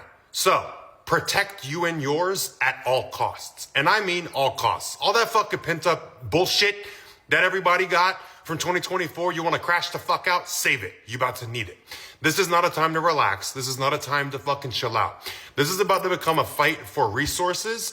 And you're also going to be dealing with people in the society of LA. All these homeless people been waiting for their moment. This is their time to shine. They're already breaking into houses, businesses, stealing. People are setting more fires just because they want to watch this shit go down. So keep in mind, the fire going away is threat number 1. I'm happy if you survived. I'm so fucking goddamn sorry everybody's in this goddamn position. It's the worst thing that can happen. But this is threat number 2. This is the one you really got to pray to make it the fuck out of. And when I say protect you and yours at all costs, I mean at all costs, because their crimes are kind of free for all. But if you got to do what you got to do, everybody's kind of free. This is all alleged also, because I'm making this video. But everybody there, you know what the fuck is really going on. You know what to do. So do not hesitate to do it. And the other thing, women, stick the fuck together. Be as vicious as you have to be. Nobody can respond to a crime call right now. Cops can't get down the fucking road to nobody. If men want to come in your house and overpower you, or men want to catch you and find you, what you gonna do? There's no one to call, there's no one to help. So when I say life or death, and it's your life or your death, so act accordingly. This is not over. And there's no time to cry yet. Not yet. I am so fucking sorry to everybody caught up in this. I'ma send you strength. Ain't no thoughts and prayers and bullshit. Baby, I'ma try and send you some fucking strength. Do what you've got to do. This, again, of course, gets him canceled and prompts many responses. He then goes on to say that this isn't the time to relax or to chill out. It's the time for resources. And this is the part that makes me the angriest. He says, you're going to be dealing with the society of LA. All of the homeless have been waiting for this moment, and this is their time to shine. What do you mean by that, sir? First, to accuse a group of people who are struggling in society, who do not have a place to say, and claim that they are violent just because they do not have a place to say is absolutely ridiculous and such a harmful rhetoric. Anyone can end up homeless. It's very difficult to get out of being homeless. And it's infuriating that this gets 2.2 million likes when he's just accusing a group of people of an atrocity. Second, homeless people are not a monolith. One person doesn't speak for the rest of the group. Third, it's probably a lot harder for homeless people right now in LA because there is a lack of resources for them. For example, how do they know about the fire? There's some services to get cell phone, but if they don't have a cell phone and they're not around other people, how are they supposed to know when to evacuate? How are they supposed to know where to go? They're not just waiting, rubbing their hands to go loot homes and businesses. And honestly, it's horrible that you think that way, in my opinion. He then goes on to claim that they're already breaking into houses, stealing from businesses, and people are setting more fires. And those accusations were not directly at homeless people. He just says people are doing these things. And yeah, there have been 20 arrests in relation to crime. So people should be vigilant, but that doesn't mean they should protect you and yours at all costs. He then goes on to say that fire is going away. That's threat number 1, which is not true. It's not even 50% contained. This is threat number 2. What is? A lot of people have compared this video to an inciting of the purge, and it kind of feels like that. That's not what's going on in LA right now. I would love to know where he's getting this information though. He then goes on to say because their crimes are a free-for-all. Who is there? Is it the homeless people? I'd love to know. But you gotta do what you gotta do. Guys, you can still call 911. You don't have to live. But that's just my opinion. He then makes women scared because he says, and women, you know what you gotta do. You guys gotta stick together. If a man comes and attacks you, be as vicious as you have to be. Nobody can respond to crime calls. That's not true. Police are still active. There's no one to call, no one to help. Police are still active. It's life or death. I've seen no other news outlets or reports talk about this. So not only is this video filled with misinformation about the fires are not contained. They are not over yet. Names for people to figure out what I'm saying right now. To make a video and imply that people should be more horrified than they already are, like, you need to be ready. Like, people are gonna come fucking rob you. There's a natural disaster going on and people's houses are burning down. Also, didn't you literally plan to murder somebody? Hi, didn't you dangle someone over a balcony? I think we should be scared of you. I think we should be scared of you. It's just like one thing at a time, one step at a time. It's like people aren't just dilly-dallying around breaking into everyone's house, okay? Like, there's... Holy fuck! I can't. And it's also, like, cracking me the fuck up that, like, Stop. It's just, like, encourage people to donate, but I promise you don't need to make a TikTok vlog about it. Just go help your community. A. B. I just have a lot to say. But, like, back to the other thing, like, implying that...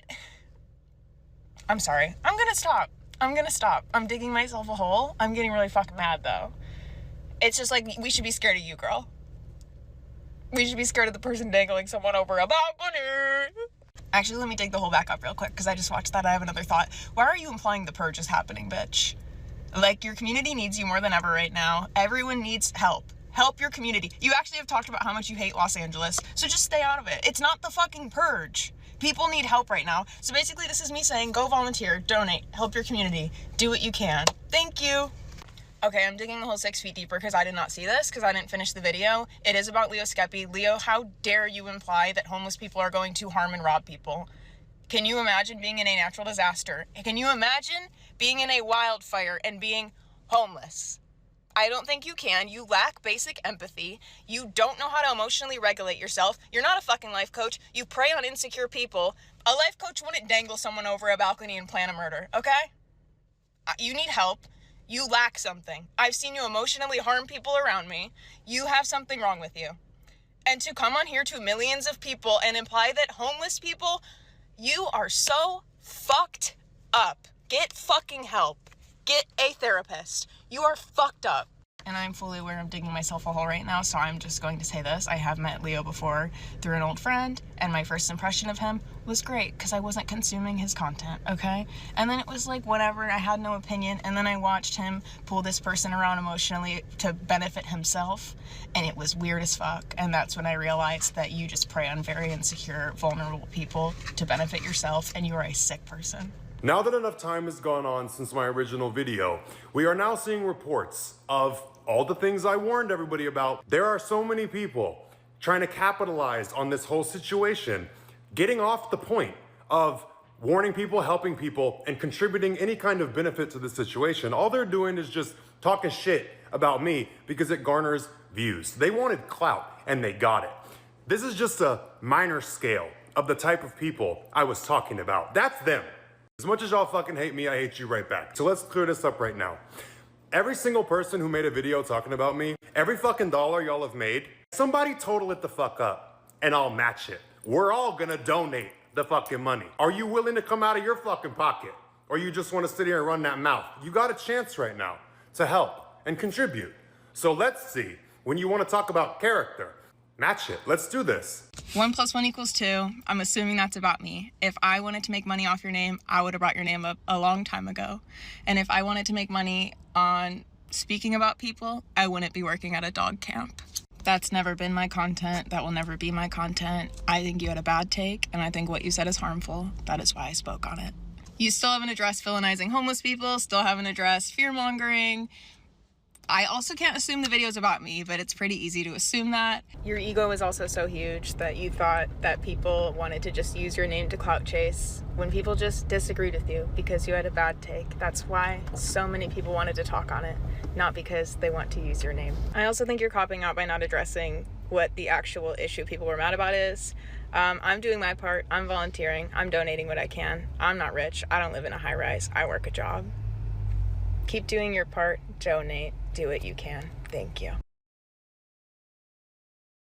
See, I can agree with people that like the way he said the homeless would kind of put you off. But there's a difference between fear mongering and telling people of the danger that exists. It's not fear mongering for somebody to tell me that they're going camping and then me to warn them about bears, because bears are scary. And you know what's even more scary? Going into the forest and acting like bears don't exist. They're there. You can pretend they're not, and then they're gonna eat you. Nobody's labeling the entire homeless population as dangerous, but if you're homeless, you're already doing everything possible to survive. You're already desperate just to live, and then a wildfire happens. Desperate people do desperate things. Hello, this is editing Mia. Just something that I thought was funny that I wanted to point out is that all these creators are like criticizing Leo for villainizing the homeless and being like, can you imagine being homeless? Can you imagine how hard they have it? Can you imagine being homeless and then a natural disaster happens and you have nothing? Can you imagine having nothing and then being in a natural disaster and having even less than nothing? Can you imagine getting to that point of desperation? Can you imagine what that might do to someone? Can you imagine what that might make them do? Do you see where I'm getting at? It's just like, you're proving the point. You're proving the point by being like, well, you don't have any empathy. Clearly, you're not putting yourself in their shoes either. Because me personally, if I was homeless and society had treated me like trash, and then there's a natural disaster, I don't care. I don't care anymore. Do you know what like? Uh, it's just silly. It's just a little funny, I think. September of 2025. For anyone who doesn't know, this is when Charlie Kirk is assassinated. Hello, this is editing Mia once again. You're probably gonna be hearing from me a lot because newsflash, this is my first YouTube video and I don't know what I'm doing, and this is a lot harder than I thought, and I realized that I missed a lot along the way. So I have to fill in some of the gaps. But I just realized that I didn't explain who Charlie Kirk was for anybody who doesn't know. Welcome to the internet. But Charlie Kirk was a political right-wing activist and influencer. You've probably seen him like debating college kids, or he was in like a Jubilee debate video. And he held all the traditional right-wing stances, very pro-Trump, pro-life, very Christian, traditional values, very pro-Israel, like all of that. And I never was and never have been a Charlie Kirk fan or really consumer of his content at all. However, I think people were way too quick to write him off. And a lot of the things that he said, I think made sense or were a matter of like opinion and different values and how you want to live your life. And I think in his own way, he had America's best interests at heart, even if he didn't express it in the way that like I necessarily would, or like anybody on the left necessarily would, you know. Now watch, I'm gonna get a goddamn clip in the comments of him like screaming the N-word over and over again. Like, all you white people, I know you whisper it before you go to sleep. It's okay, your secret's safe with me. But sassiness aside, I don't think he deserved to die for his beliefs, and I'm gonna get more into that in the video, but carry on, Mia. Leo's getting canceled because of some of the statements he made around the assassination. The whole situation with Charlie Kirk, that's not an evil that needed to be taken out. That's an unfair game. And for me to be someone who doesn't fit in with anybody's typical views on death and murder, I don't think all murder is bad. Sometimes you have to take out a certain evil because nothing's going to stop it. Example, healthcare CEO. But this whole thing with Charlie Kirk, I'm noticing people really thought he was an evil that needed to be taken out. And that's a problem for a lot of reasons. Calling someone a racist is the quickest way to get people to gang up against them. Calling somebody a Republican is now the way to get everybody against a certain person quickly. That's become one of the new terms. So, surprise, surprise, I also have strong feelings about this as well. It's very irresponsible to celebrate the death of somebody because they disagree with you. And I disagree with a lot of what Charlie Kirk said. But let's put down left and right for a second and look at what happened. People are celebrating his death because he was on the other side. Like, I knew people who, as soon as they found out, started cheering for the fact that he died. That's very odd. Because what's the goal here? That everybody has the same opinion and everybody agrees on how to live your life? Let's look back at every other time in history that's happened. Is that what you want? Charlie Kirk was not somebody who was doing anything evil enough that he deserved to die. And I think, quite frankly, a lot of reactions that people had on the far left were very disturbing. And the people using the audio of him dying as a prom transition, that is so odd. It's so odd. And I understand why people don't like Charlie Kirk. I, of course, understand why people disagree with Charlie Kirk. But the way y'all are reacting to him when he died, I'm put off, frankly. Hello. I'm back.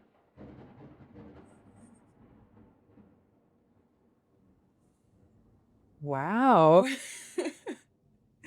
I don't know if you can hear that. It's storming. I love a good storm. But I'm back.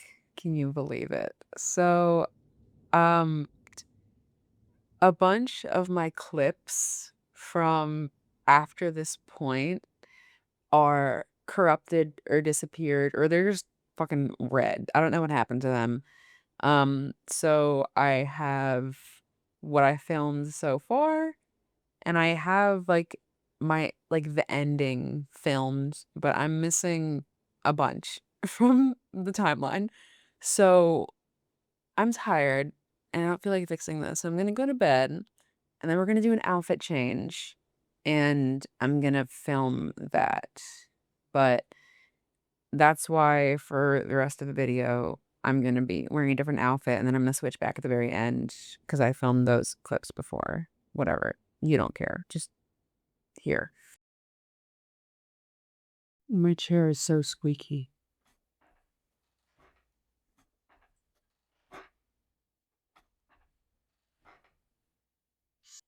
And we are back.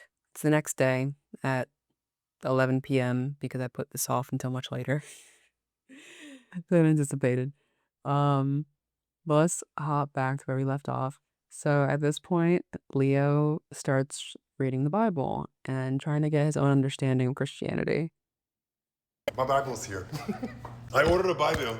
I did. Let's unbox it together. I got a real expensive, fancy one. Ooh, it's goat skin leather. I wasn't gonna cheap out. If I'm gonna get into studying the Bible and reading it, black and gold, and it's real kind. It's black leather, goat skin, and it's got what I wanted. I wanted the gold pages. Perfect. Nice. I already feel better. I feel at peace a little. And this has a lot of liberals accusing him of being a grifter. And it has a lot of Christians getting very excited because they think that he's converting to Christianity. And it also has a lot of women very excited because he said that he was starting to question his sexuality. I've been celibate from men for over 2 years. Wait, from men? What? I did start questioning things when I started reading the Bible and I had to try it out. So I guess in terms of being with a woman, did you ever like feel different or was it like clear, no, I'm only towards men? I mean, I was into it. It was nice, but it's like, there's not that. The masculinity thing or no? It's a masculinity thing. Okay. I don't know how to word it, but it's kind of like if you are laying, it's like if you are laying in a bed, you're just laying in a bed and you put a very attractive man next to you. Yep. That you're close to or whatever. It's like you're very attracted to this person. They're in the bed next to you and you're just kind of like, you have that like tingle feeling of like, you really get that like excitement, like a little tingle of like, yes. Imagine putting a girl there who's very, very attractive. Okay. You don't feel that tingle. Okay. Right? Yep. It's just kind of like, I understand you're attractive, like for you. It's like, I understand you're an attractive girl, but like you just don't have that tingle to want to touch her. Yeah. It's like with me, you could put the hottest girl in the world next to me. And it's like, I don't have that tingle to want to touch you. However, Leo has not converted and is still gay, so sorry ladies, but yeah, so he's reading the Bible and like spiritually ascending or whatever. It's these religious fucks. Since I started opening the Bible and reading it just to get my own understanding, I've never seen more snakes and fucked up evil people in my life since opening that goddamn book. I like a lot of the principles in it, but let me remind you of one. The whole concept of that fucking book is love. Who did Jesus hang out with? Your Lord and Savior. Everybody wants to cling to fucking Jesus. You couldn't hold a candle to him because who was he supportive of and therefore and around? The sinners, the people who are wrong and bad according to your means. Who the fuck are you to judge? 1. 2, Satan and God. Okay, love, to pull things closer to you, to take them as part of yourself, to care about them, to love them. Hate, Satan, is a fucking symbol for separation, pushing things away from you, disconnection. Is the way you're talking about it, saying I don't approve of that, is that loving? No, you jack shit. And who the fuck are you to take the place of God to judge others like that? If at the end of this life, gay people truly do go to hell for something they can't control and change, then so be it. I'll fucking burn. And I'm not gonna sit here and cry and beg for forgiveness like you pussy fucks will. Y'all wanna live out of alignment with everything you fucking preach, then at the end of the day, you wanna cry and ask for forgiveness. Nah, stand 10 toes on it, because I'm fucking going to. And on that front, happy Pride. I'm going to work. For his birthday, he has a pop-up store in Houston, which sparks like a mini controversy because a lot of people report they had a bad experience and the venue, I believe, wasn't big enough to accommodate as many people that showed up, which Leo talks about later. I'm really annoyed. I just got back from the pop-up. I've been here since 10. It's a damn near 1. Yeah, I'm a little annoyed. More because, like, I waited, right? Many other people did. I waited, and then he was, like, taking pictures of people and, like, signing stuff, and then he changed it to, like, you have to purchase something. So, like, I don't know why you go and not purchase something. Anyways, we purchased something. So people were buying stuff, and then he stopped signing. He was just taking pictures. And then right now, as I literally was walking to the line to go get in line for the pictures, because they were like, you have to purchase something, you have to purchase something. I'm like, okay, cool, bet. I went to go, because, like, if you see his store, he got, like, a little vending machine full of, like, cigarettes, and then he, like, signed it. Because, like, I'm a cigarette. I don't smoke, but this is fucking hilarious to me. Anyways, I go to get in line, and, like, they're like, you can't take a picture with him unless you buy these sunglasses. And I'm like, I'm sorry. Mind you, they're $195. They're not my favorite. They don't fit my face. I do not like the way they look on my face. And yeah. So now I'm annoyed and I'm upset. Because I was really looking forward to seeing you. Oh well. On another note, I have a little videos of him. So, I mean, I really wanted to see him, but you are where you're supposed to be at all times. And then I got this one that sits the season. So I thought it was cool. It's a baby tea. And I also wanted, I got this one that says Mafia Princess. So this is what I got. And then I got like the cigarettes that he signed on. Oh, and they were giving out champagne. It was pretty cool. I already have like 2 of these because I ordered. And then I got a little tea water bowl. I was fucking thirsty, but then we were seeing all that shit and it's pissing me off. I was like, you know what? I'm gonna leave. Because you know what I'm not gonna do? Thirsty. Because you know what it never was? That fucking serious, bro. Leo Skepi finally addressed the drama with what happened at his meet and greet when people were being told they had to spend $200 for a picture with him. Now, thousands of people showed up to his meet and greet. Even I was there, but girl, I left because the line was so long and it was so hot. So here's what he had to say when he was addressing the backlash. I have never been more betrayed and let down by so many different people in my life. I'm gonna give one big fuck you to that venue and the scammers that run that fucking place. You guys have no idea. I'm gonna break down everything, expose every fucking goddamn thing. I'm done getting fucked over and scammed in silence, okay? But at the same time, all the disappointment, it was so meaningful to me to have all of you there because you restored my faith in humanity as fast as it was shattered. You guys' love literally kept me afloat at a few times. When I knew the line was as long as it was, I did not sit down once for 9 hours. But now rumors are circulating that the venue is upset because Leo's calling them scammers. This is the reason why people in the line are getting upset. Is it true that we have to buy the chance to take a picture? No, that's the thing. They were trying to get us out the line. And I'm like, we got 2 days. Okay. But I wanted to come check on everybody. Yeah, so that was good he cleared it up there, but he only cleared up to that girl right there. I feel like he should have been like, let everybody know that whoever told y'all had to spend $200 for a picture at my meet and greet is a liar. Like, who said that? I mean, he's acknowledged it was somebody from his team, but why were they going around saying that?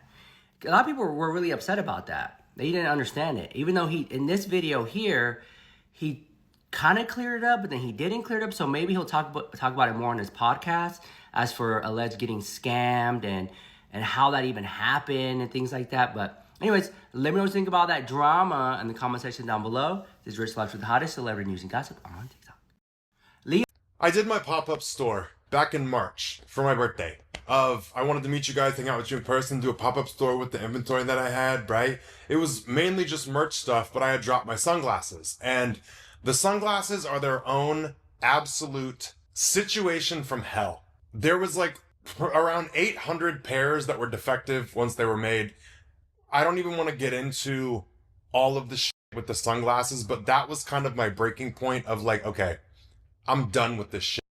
The pop-up store was something I was trying to do, one, to make money to invest into making more clothes and doing stuff. The people I hired at the pop-up claimed that they were so experienced, they knew what they were doing, they were going to do this all the whatever. Absolute letdown, absolute fucking disappointment. Got fucked over big time by the venue owner, who has now changed their company name and is evading anything because I made a video on TikTok like, yeah, fuck that venue owner. There's two people who own the company I was working with. I hired one of their wives who was an event planner and knew how to do all this shit. She tried her best, but I don't think she was cut out for the scale of what you guys made the pop-up be, because y'all came boots. But the store was not set up to be efficient, and it was not set up for sales to go as good as possible. All of the things that I had said, these are my concerns with everything, in writing to everybody. All the shit I was worried about happening still happened, even though I already pre-planned for it. So I felt like it was useless for me to be hyper-vigilant. Handing things off to people is just, people are not trustworthy, is what I saw it as, fully. Also, Leo has a merch rebrand. He comes out with sunglasses. Basically, the company he was working with to make his merch was like scamming him. Yeah, we got a lot to catch up on. Hello, and shit. So life decided to take a big fat shit right in my lap. So this is all of my inventory, all of my merch, all my sunglasses, everything that I had. So I told you guys about that company that I was with that was doing my fulfillment in Houston. And I found out about a bunch of snaky fucking scammy shit going on. So I went and picked up all my shit. Me and my dad got in a truck and went and picked up all my inventory. I always be preaching, if you're getting treated bad, to fucking leave. So this is what it looks like sometimes when you gotta leave. But at this point, I started thinking, like really hypervigilance mode, Leo trusts no one type shit. And I started putting pieces together. I had been paying invoices when they would send me invoices for my merch and things that I was buying to have made, like paying the manufacturing fees for everything. I started wondering, are they upcharging me? Because I'm preparing to be in bed with snakes at this point. So I'm like, are these motherfuckers upcharging me? Have they been upcharging me this entire time of everything I've ordered? And so I sent it in the team thing, like the base camp where we all discuss shit. And I put it where everybody could see it. And I tagged the owners and was like, have y'all been secretly upcharging me on everything that I've ordered? I'm just curious. And that's when the owner that I was friends with called me. He clean admitted, yeah, we've been upcharging you on every single thing. Basically, the monthly retainer I had been paying is one way they were getting me financially. Two, they were secretly upcharging me on every single unit of inventory that I ordered through them, posed as manufacturing costs, right? So the third thing is I was paying them to do my fulfillment. So they had all of my inventory at their warehouse and they would do fulfillment for me. And I was paying them for that. Okay, so that's three. Then, through the conversation, he admitted, without exact details, there were supposed to be like a ton of manufacturers of different products I was trying to make. Most of my stuff was being pushed through this one manufacturer, and this one manufacturer wasn't getting shit even close to right. I'm talking piss poor quality, like Alibaba fucking plastic bullshit. Clothes, nothing was right. Fabrics were off, fit was off, never listened to anything right. Okay, we get it. I asked him, are you in business with this company? Because I see him all the time, like overseas. And he's talked to me about so many different big companies he's worked with and factories and manufacturers and all this shit. And I'm like, are you secretly in business with them? Like, are you a partner with them actually? Let me ask that. Because now my brain's putting it together. Pushing everything of mine to go through this one manufacturer, even though they're not getting it right. You have no concern they're not getting shit right. You have no concern that I'm not making money. You have no concern that my products have taken a year. And none of them are even close to being right or ready. So I was like, are you a partner with them? Homeboy admits that he can't legally be in business with a company overseas. Like, he's like, no, we can't be in business on paper. Word for word is what he said. We can't be in business on paper. So I said, well, you can still get fucking money from them. Silence. This is my suspicion of it, is there was some kind of setup where they're not in business, they're not partners, allegedly, on paper, but there was some kind of kickback he was getting for getting his clients to order from this manufacturer. He didn't admit it, but I know how to put the pieces fucking together, you know? So that was enough for me to say, you know what? We're done. That is 4 different ways you are capitalizing on me financially. So basically, he walks away from them, gets all his merch into a warehouse, rebrands everything, my warehouse, my rules, and now he's packaging all the orders himself. Good morning, it's Jid. You want to pack an order with me?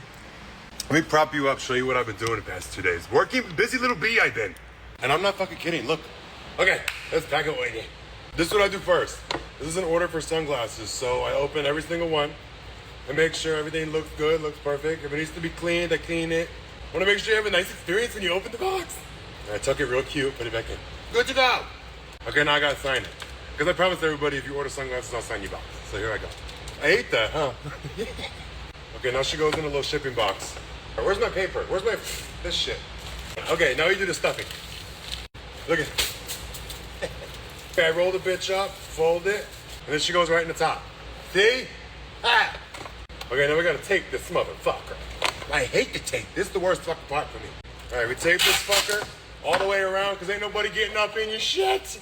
Fold her in, tuck her down, done. Hello, and shit, good morning. This is my official PTO request. I'm requesting time off. I told you guys my family went on vacation without me and I was gonna stay and work, but I got lonely.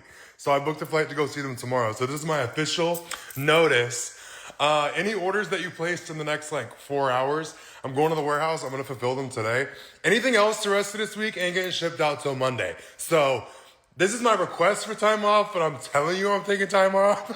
I need to go on vacation. I need to go sit on the fucking beach, okay? So I'm going to work. If you want to order anything, I'll ship it today. If not, you gotta wait, okay? So no updates, no stories, no new podcast to update you on. This is pretty much everything ever about Leo Skepi. Did I miss things? Probably. Forgot to feed my buddy this morning. He outside mad as fuck. That's him and his empty little plate. I didn't forget to feed him. He's fucking pissed. He's been sitting here for like 4 hours just staring at me. He's shaking with rage. Okay, he fucking ran off, but I filled his little plate. I got his arugula. Also, everybody's saying you need to name him. He's got a name. His name's Bunny. Bunny. Bunny. So I obviously really like Leo Skepi. Clearly. I get why people don't, and some of y'all like him too much, and it's a little weird, but so I had this video in the works for a while, but what made me like get up off my ass and finish it was Leo's most recent podcast episode 67 about grief. He talked about how he's not sure if posting on social media still has a place in his life. And it made me think that now is a good of time as any to have a little reflective moment and look at everything that he's done thus far. I hope you've enjoyed this video, and I will see you on the other side. Bye. So you guys know when people insult someone by saying like, you look easy to draw. I know Leo's bald, but I feel like he's really hard to draw. I don't know if anybody else has discovered this because I was trying to draw him to have a drawing of his head instead of a printed out version for this video.